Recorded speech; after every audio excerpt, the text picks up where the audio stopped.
میدونید چرا مسی یه جنتلمن واقعیه؟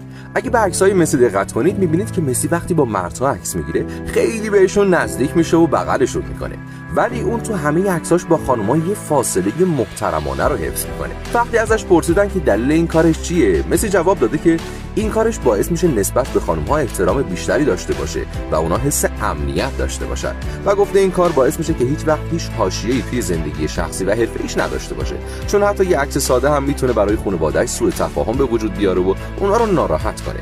مسی و همسرش از بچگی با هم بودن و اون همیشه تلاش میکنه که اعتماد و وفاداری رو توی رابطه‌شون حفظ کنه. مسی نه تنها توی فوتبال عالیه، بلکه توی زندگی خانوادگی هم جنتلمن و موفقه.